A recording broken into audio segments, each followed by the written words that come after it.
నమస్తే, welcome to Telugu రాజ్యం. నేను మీ Ram. Hit 3 at the same time retro, ఈ రెండు చిత్రాలు ఒకే తేదీన మే 1న రిలీజ్ కాబోతున్నాయి. అయితే ఈ రెండు చిత్రాల్లో ఏది విన్నర్గా ఉండే అవకాశం ఉంది అనే అంశం గురించి ప్రముఖ సినీ మరియు రాజకీయ విశ్లేషకులు దాసరి విజ్ఞాన్ గారిని అడిగి తెలుసుకుందాం. అన్న నమస్తే. నమస్తే. రెట్రో సుబ్బరాజ్ గారిది, కార్తిక్ సుబ్బరాజ్ గారిది. అయితే హిట్ ఫ్రాంచైజ్ మనకు తెలిసిందే, వరుస హిట్లతో వస్తుంది అది. బట్ ఈ రెండిట్లో క్లాష్ అవుతున్న టైంలో ఏది విన్ అయ్యే అవకాశం ఉంది? హిట్ గురించి మాట్లాడుకుంటే ఫస్ట్ ఆఫ్ ఆల్ ఇది బ్రూటల్ అని చెప్పేసి అన్నారు చాలామంది. ఇష్టం ఉన్నట్టు నరికేసిన రక్తపాతం ఏంటి, అదేంటి ఇదేంటి, మరి అసలు ఫ్యామిలీలు వెళ్ళగలరా మరి ఆ నరుకుడు ఏంటి, పోలీస్ ఆఫీసర్ అయ్యండి ఇదేం నరుకుడు అన్నారు అది రిలీజ్ అయినప్పుడు. నిన్న పెహల్గామ్ అటాక్ జరిగిన తర్వాత మళ్ళీ హిట్ 3 చూసిన వాళ్ళు, ట్రైలర్ చూసిన వాళ్ళు పర్లేదు లేరా బాగానే నరికాడు, అసలు వాళ్ళని రియలైజేషన్ కారణం అవ్వాలి. అది కూడా ఉగ్రదాడికి సంబంధించింది. ఓకే, వాడు ఇంత పసికందుని తీసుకెళ్ళి ముక్కలు నరుకుతుంటే తల్లి అనే డైలాగ్ చూస్తే అసలు ఎవరికైనా ఉంటుంది కదా. మన మనుషులు ఎలా ఉంటారో చెప్పనా, పసికందుని రేప్ చేశాడు అని ఒక వార్త తెలుస్తుంది, వాడిని మాకు అప్పచెప్పండి కరిగేస్తాం అంటారు అందరూ. నిజంగా నువ్వు వాడిని అప్పచెప్తే అలాగే చేస్తారు కూడా. ఒకసారి ఎవడన్నా చిన్న పాపను రేప్ చేసినోని ఈ గొడవలు చేసే జనాలకి ఇవ్వు, ఖచ్చితంగా వాడి తలనరికి మొత్తం అసలు ఒళ్ళంతా ముక్కలు చేస్తారు వీళ్ళందరూ. 100% అలాగే చేస్తారు, డౌటే లేదు దాంట్లో. కానీ అదే సీన్ని నువ్వు తెర మీద చూపించావనుకో, మరి ఇంత రక్తపాతం అసలు ఫ్యామిలీ ఆడియన్స్ చూడొచ్చా అండి అంటారు. ఇక్కడ పాయింట్ ఏంటంటే, ఆ చంపేసి ఎవరైతే వ్యక్తులు ఉంటారో కొట్టి కోపంతో, వాళ్ళు ఒక సర్టెన్ వాళ్ళు మాత్రమే, దేశం మొత్తం రగిలిపోయి కొట్టేయలేరు కదా. కొంతమంది సాఫ్ట్ పీపుల్, చిన్నపిల్లలు, మృదు స్వభావులు, పెద్దవాళ్ళు వీళ్ళందరూ ఉంటారు.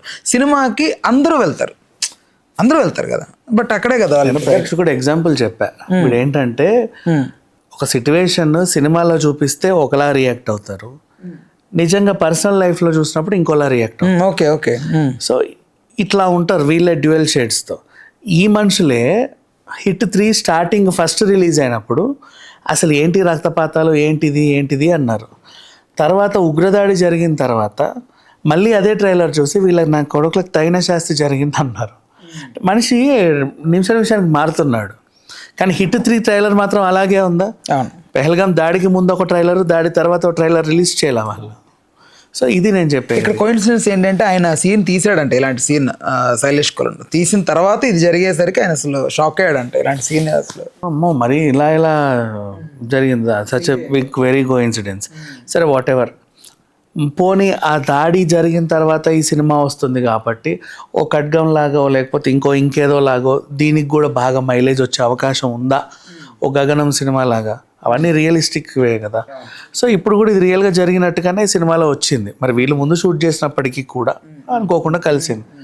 దీనికి ఏమైనా పుషప్ అయ్యే ఛాన్స్ ఉందంటే ఖచ్చితంగా పుషప్ ఉంటుంది, ప్రతి ఒక్కరు చూస్తారు. పెహల్గామ్ని ఎలాగో చూడలేరు కాబట్టి ఆ దాడులు అవన్నీ కూడా అసలు నిజంగా ఏం జరిగి ఉంటుంది, ఇలా కూడా జరుగుండొచ్చేమో అన్నట్టుగా కూడా ఈ సినిమాలో చూసే అవకాశం ఉంది. And next hit 1, hit 2, hit 3, hit 20, hit 2000 ఈ సిరీస్ కొనసాగుతూనే ఉంటుంది. సిఐడిని ఇష్టపడ్డట్లాగా దీన్ని కూడా అందరూ ఇష్టపడి చూస్తూనే ఉంటారు. ఫస్ట్ స్టార్టింగ్ ఒక క్రైమ్తో స్టార్ట్ అవుతుంది, ఎవరు చేస్తున్నారో తెలియదు, వీడు చేస్తున్నాడు అనే కన్క్లూజన్కి రావడం ఇంటర్వెల్, వాడు ఎందుకు చేస్తున్నాడు అసలు ఏంటి అనేది ప్రీ క్లైమాక్స్ వరకు వస్తుంది. ఆ తర్వాత వాడిని దొరికిన తర్వాత ఇక అలా వెళ్ళిపోతుంది. లాస్ట్కి నెక్స్ట్ హిట్ పార్ట్ 4 ఈయన అని చూపించేసి ఎండ్ చేస్తాడు. ఇలా ఇది మనకి ఆనవాయితీగా వస్తున్న సిరీస్లో. సో ఇది కూడా అలాగే ఉంటుంది. అండ్ నెక్స్ట్ ఇకపోతే నాని మీద ఉన్న గౌరవం పెరిగింది కోర్టు సినిమా తర్వాత చాలామందికి, నమ్మకం వచ్చింది. మీరు ఖచ్చితంగా అది చూడొద్దు అన్నారు, ఇది నచ్చకపోతే. ఇది నచ్చింది కాబట్టి అది ఖచ్చితంగా చూస్తారు, ఆ మాట నిలబెట్టుకున్నాడు. Now another movie raid 2. ఓహో, అజయ్ దేవగన్ మన దగ్గర ఎంత క్యారెక్టర్స్ వేసినా కూడా పాన్ ఇండియా లెవెల్లో తను ఒక హీరో. ఇప్పటికీ అజయ్ దేవగన్ నీ దగ్గర నా దగ్గర ఒక క్యారెక్టర్ చేసి వెళ్ళినా కూడా మళ్ళీ ఆయనకు అక్కడ 200 కోట్లు పెట్టి సినిమాలు తీసేవారు ఇంకా ఉన్నారు. తనకున్న ఫ్యాన్ బేస్ అలాగే ఉంది. Ajay Devgan is equal to Telugu అంటే ఏం చెప్తారు మీరు? ఎవరున్నారు తెలుగులో? లైక్ ఒక నాగార్జున కంపారిజన్లో తర్వాత ఉంటారు చాలామంది, but is a wonderful hero చెప్పాలి అంటే. ఇప్పటికీ తనకంటూ ఒక స్టేబుల్ మార్కెట్ ఉంది. తను ఇష్టపడే వాళ్ళు. అజయ్ దేవగన్ సినిమా వస్తుంది అంటే కూడా పని కట్టుకొని ఆ వీకెండ్ వెయిట్ చేసే వాళ్ళు కూడా ఉంటారు. అండ్ అట్లాంటి ఆయన సినిమా కూడా వస్తుంది. ఇప్పుడు మనకి హైదరాబాద్లోనే కాదు, తెలుగు రాష్ట్రాల్లోనే కాదు, ఈ మధ్యకాలంలో ఓటీటీలో వచ్చిన తర్వాత అన్ని సినిమాలు చూస్తున్నాం అందరం. అది కూడా పాన్ ఇండియా లెవెల్లోనే రిలీజ్ అవుతుంది.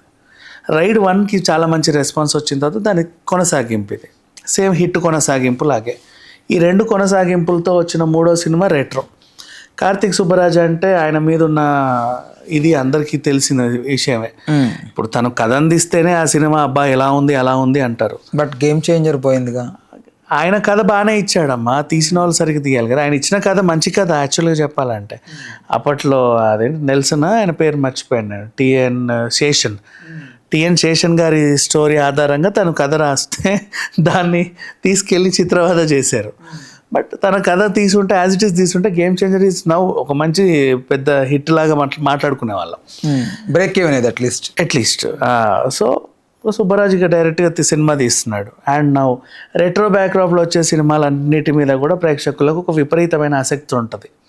అలాగే మన రిషబ్ శెట్టిది బెల్ బాటము హిట్, అట్లాగే బౌళ్ళు చాలా సినిమాలు 1-2 నేను చెప్తాను. ఇప్పుడు రంగస్థలమైనా ఇంకేమైనా ఈ సినిమాలు రెట్రో బ్యాక్డ్రాప్ అంటే చాలా మందికి అది ఒక ప్రత్యేకమైన ఇంట్రెస్ట్. పుష్ప ఇష్టం జనాలకు కూడా. పుష్ప రెట్రో బ్యాక్డ్రాపే, కానీ ఒక చిన్న ఇది ఉంది, కళ్యాణ్ జ్యువెలర్స్ రెట్రోలో లేదు, మొన్న వచ్చింది అదే. బట్ వాళ్ళు బ్రాండింగ్ ప్రమోషన్ వాడారు కానీ ఇట్స్ ఓకేలే, పర్లా, అదొక లిబర్టీ. సో ఈ రకంగా ముందుకెళ్ళే సినిమాలన్నీ కూడా చాలామంది ఇష్టపడతా ఉంటారు. అండ్ ఇంకొకటి, ఒకప్పుడు హీరో, ఇప్పుడు గేమ్ చేంజర్ వచ్చింది కాబట్టి చెప్తున్నా, నువ్వు నున్నగా రెడీ అయ్యి టిప్పుటాపుగా వచ్చి కళ్ళజోడు పెట్టుకొని గుద్దుతా అంత కుదరట్లా. నువ్వు ఎంత రగ్గుడుగా ఉంటే నువ్వు మాకు అంత దగ్గర అవుతున్నావు. అన్ఆర్గనైజ్డ్ క్రాఫ్, అన్ఆర్గనైజ్డ్ హీరో లాగా ఉండకూడదు. అది పాయింట్. ఇట్లుంటేనే హీరో. నేను అంటోంది మామూలుగా ఏంటి, ఒకప్పట్లో హీరో ఎలా ఉండేవాడు, మంచి మేకప్ వేసి ఒక రింగు, వినండి ఒకసారి, అదే ఇంత మేకప్ ముద్దలాగా అద్ది, ఫేస్కి అద్ది, ఒక రింగ్ ముందర ఉంటుంది, ఆ తర్వాత మంచిగా ఆహార్యం, ప్యాంట్, బెల్బోట నీట్ క్లాస్గా ఇస్త్రీ చేసి ఇంత ఉంటే హీరో.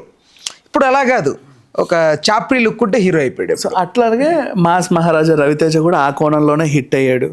బాలయ్యని కూడా అందుకే ఇష్టపడతా ఉంటారు రగ్గుడ్లు. కానీ అదొక్కటి పోయింది, ఇది మన పైసా వసూలు ఒక్కటి, అది ఓకే, అది కూడా రగ్గుడ్లు, బట్ అది వర్కౌట్ కాల. నెక్స్ట్ ఇట్లా ఇప్పుడు ఎన్టీఆర్ దేవర కూడా అలా ఉంటేనే ఇష్టపడుతున్నారు.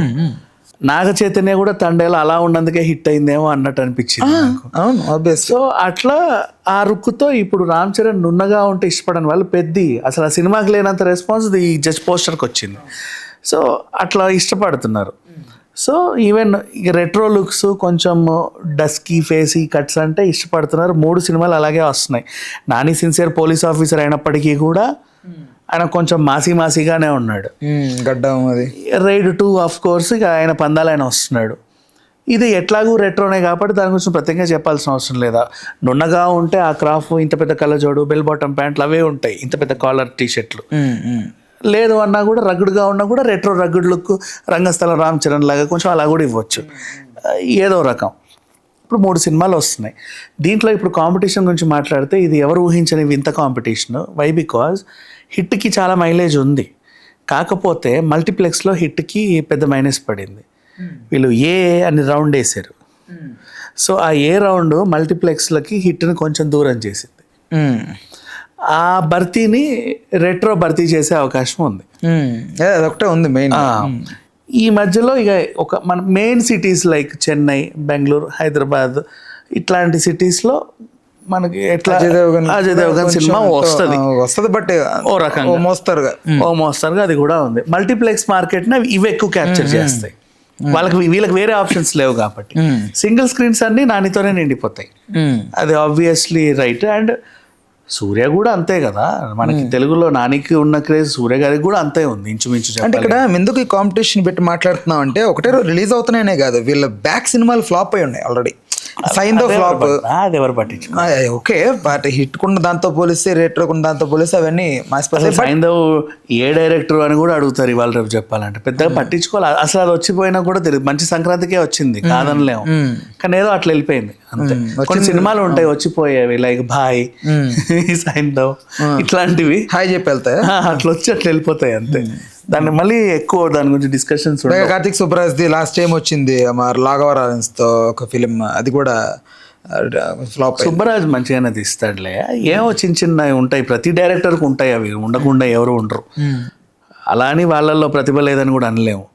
సో సమ్ టైమ్స్ సమ్ పీపుల్కి అట్లా గడ్డు రోజులు నడుస్తూ ఉంటాయి. ఆ టైంలో కొన్ని సినిమాలు ఇబ్బంది పెడతాయి, కానీ నెక్స్ట్ మళ్ళీ ఫామ్లోకి వచ్చిన తర్వాత బాగా తీస్తారు. అండ్ సూర్య విషయానికి వస్తే తను ఎంచుకునే కథలు బాగుంటాయి. ఇప్పుడు ఆకాశమే హద్దురా కానీ, జై భీమ్ కానీ ఇలాంటివి చూసుకుంటూ వెళ్తే, అటువైపు మన సిక్కం సిరీస్ కానీ.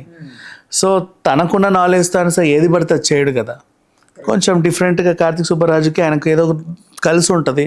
అది మళ్ళీ ఒక రెట్రో బ్యాక్ డ్రాప్. ఖచ్చితంగా ఇది కూడా సైలెంట్గా వచ్చి హిట్ కొడుతుంది అన్నట్టుగానే ఉంది. బట్ చాలా ఫాస్ట్గా తీస్తాడు, అది అసలు మెస్మరైజ్ చేస్తుంది. కార్తిక్ సుబ్బరాజ్ అసలు పాన్ ఇండియన్ లెవెల్ ఫిలిం అయినా కూడా టక్క టక్క టక్క తీసేస్తాడు. అంత తీయచ్చు, తప్పులేదు, హ్యాపీగా టైట్ షెడ్యూల్ వేసి కొడతాడా ఏం లేదు. ఇప్పుడు గౌతమ్ పుత్ర శాతకర్ణి ఉంది, అంతమంది యుద్ధాలు సన్నివేశాలు అంటే ఎన్ని రోజులు పడుద్దు అన్నాడు, 45 రోజుల్లో కంప్లీట్ చేసి అడబెట్టాడు అంతే. క్రిష్ సమ్ టైమ్ ఏవో చేయాలనుకుంటే గబగబ కూడా తీయొచ్చు. కొంతమంది బాగా కసరత్తు చేస్తూ ఉంటారు, దాంట్లో కొంచెం లేట్ అవుతూ ఉంటాయి.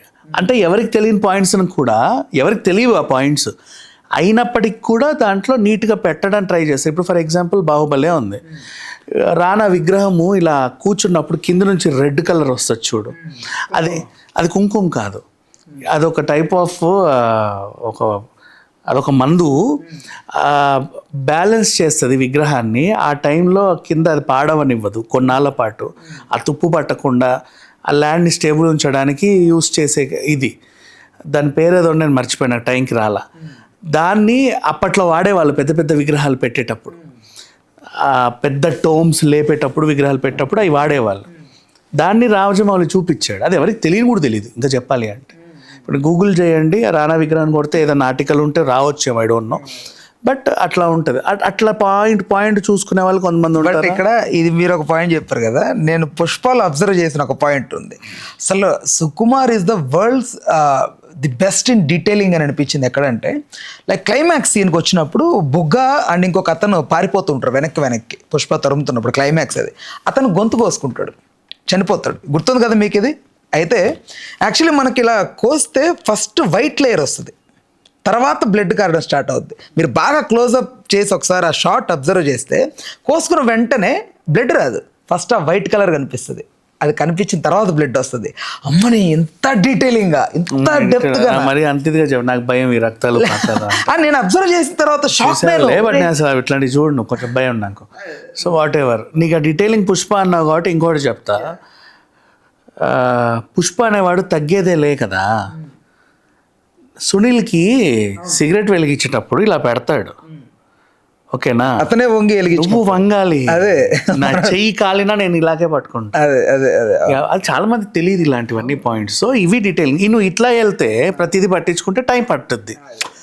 జనాలు ఏం పర్లేదులే అనుకొని గబగబ తీసేవాళ్ళు ఉంటారు, అయినా కూడా అదే అసలు ఎవరు పట్టించుకోరు కదా. కోసేసుకున్నట్టు బ్లడ్ వచ్చింది అనుకుంటారు కదా, దానికి కూడా సుకుమార్ అది పనిగా ఫస్ట్ లేయర్ తర్వాత సెకండ్ లేయర్ మళ్ళీ ఎక్స్ప్లెయిన్ ఆపరేషన్ లో నువ్వు నో కాదు అంటే ఎందుకు అంత ఇస్తారనేది అది అర్థం కావట్లేదు. అదే చెప్తున్నా, ఆ వర్కే బలగం సినిమాకి అవార్డు తెచ్చిపెట్టింది. బలగం కెమెరామెన్ మామూలు విషయం కాదు.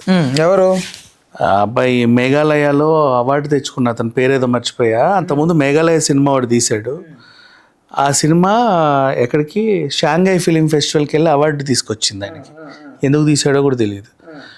బలగం సినిమా మీరు వేణునే చూస్తున్నారు, కానీ యాక్చువల్గా దానికి అవార్డులను తెచ్చిపెట్టింది ఆ కెమెరామెన్. మీరు అతను ఎవరో కొంచెం చూసుకోండి. అందుకు అవి అవార్డు ఓరియంటెడ్ మూవీస్కి సంథింగ్ ఎవరో ఒక టెక్నీషియన్ ఉంటారు, సంథింగ్ డీటెయిలింగ్ అనేది, వాళ్ళ వల్ల అవి బయటకు వస్తూ ఉంటాయి.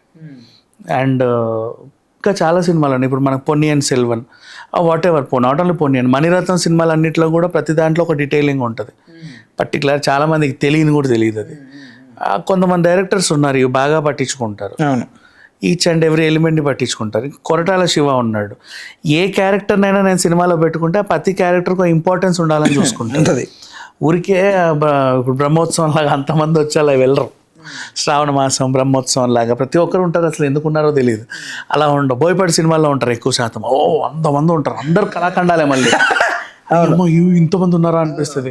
పోస్టర్ చూసి అబ్బా ఏవో తీస్తున్నారు, ఆ తర్వాత వాళ్ళు అసలు మాట్లాడుతుంటారు, నందగా మాట్లాడలేదు అనేది కూడా తెలియదు. సమ్ టైమ్స్ ఇలా ఉంటాయి. బట్ కొంతమంది బాగా డీటెయిలింగ్లో వెళ్తారు, కొంతమంది గబగబా తీస్తారు. ఇట్లాంటి వాళ్ళలో ఫాస్ట్గా తీసే డైరెక్టర్స్లో క్రిష్, ఈ కార్తీక్ సుబ్బరాజు, ఈవెన్ అట్లీ కూడా ఫాస్ట్గానే తీస్తాడు. కొంతమంది ఉంటారు బాగా డీటెయిలింగ్ని ఫాలో అయ్యే వాళ్ళు. ఇప్పుడు for example Trivikram the Bunny ఉంది కాంబినేషన్లో, ఆ సినిమా ఉంటుందా ఉండదా అన్నారు. దాని ఆన్సర్ ఏంటంటే యాక్చువల్గా మీకు నిన్న చైతుది ఒకటి రిలీజ్ అయింది, from the makers of Virupaksha అని చెప్పేసి ఒకటి. మేము బాగా రిహార్సల్స్ చేస్తున్నాం. పావులాగా ఒకటి రోడ్డు ఉంది. ఆ రిహార్సల్స్ ఏదైతే ఉందో నువ్వు అది చూసి అర్థమైపోతుంది కదా ముందు వాళ్ళు అంత వర్క్ చేస్తున్నారని. త్రివిక్రమ్ కూడా ఒక మైథలాజికల్ థ్రిల్లర్ అనుకున్నాడు అల్లు అర్జున్తోని. అది తీయడానికి అతనికి అంటే దాని వర్కే ఒక 1.5 year పడుతుంది. ఇంత గ్యాప్లో మనం ఎందుకు ఆడియన్స్కి దూరం అవ్వాలని అల్లు అర్జున్ అట్లీతో ఒక సినిమా పెట్టుకున్నాడు. త్రివిక్రమ్ కూడా ఈ వర్క్ చూసుకుంటూ కూడా నేను ఎందుకు జనాలకి 1.5 year దూరం అవ్వాలని అలాంటి ఒక చిన్న సినిమా తీయొచ్చుగా. అలా మన ఇతనితో ఎవరు మన అమరన్ హీరో ఎవరు ఆ పిల్లోడు మర్చిపోయా, శివకార్తికేయన్తోనో వెంకటేష్తోనో చిన్న అలాంటి సినిమా తీద్దాం అనుకున్నాడు. దాన్ని చాలామంది వీళ్ళిద్దరికి కటీఫ్ అయిపోయింది ఇంకా గలవరు అన్నట్టుగా రాసుకున్నారు. సో సినిమాకి ముందు డీటెయిలింగ్కి కొంతమందికి చాలా టైంలు పడతాయి, అలా కొంతమంది సినిమాలు లేట్ అవుతాయి. నాకు అవసరమే లేదు, నేను స్క్రిప్ట్ పేపర్ కూడా చూడకుండా లొకేషన్కి వెళ్ళి గబగబా తీసే వాళ్ళు ఉంటారు, లైక్ కృష్ణవంశీ లాగా. కృష్ణవంశీకి స్క్రిప్ట్ పేపర్ కూడా ఉండదు, డైరెక్ట్ లొకేషన్కి రావడమే. ఈరోజు ఏంటి సీన్ అంటే సార్ సీన్ ఇది, వాళ్ళు అలా అల్లుకుపోతారు అంతే. అట్లా కొంతమంది ఉంటారు. సో నేను ఇంకా చెప్పాలంటే డీటెయిలింగ్ గురించి బాచియా ఆహా ఆర్ బాచి ఏదో సినిమా ఆహా అనుకుంటా, ఎవరు మన జగపత్ బాబుది. ఆ సినిమాలో 13 నిమిషాలు ఒకటే షాట్ ఉంటుంది, జస్ట్ కెమెరా మూవ్ అవుతూ ఉంటుంది, కట్ ఉండదు, ఫ్యామిలీ సన్నివేశం. అసలు అంత అవసరం లేదు, బట్ వాళ్ళు ఎందుకు అలా చేశారో కూడా తెలియదు. అదొక వింత. కొన్ని సినిమాలలో కొన్ని కళాఖండాలు ఇలా ఉంటాయి, అది ఒక్క చిన్న బ్రేక్ వచ్చినా మళ్ళీ అదంతా మళ్ళీ తీయలేరు వాళ్ళు, కానీ వాళ్ళకి అదే కావాలంటారు. They can cut but they won't do. Right. Some people ఉంటారు. సో అందుకని కొంతమంది సినిమాలు ల్యాగ్ ఉంటాయి, కొంతమంది సినిమాలు గబగబా తీసేస్తారు వెంట. రైట్, ఓకే అన్న, థ్యాంక్స్ ఫర్ ఇన్ఫర్మేషన్.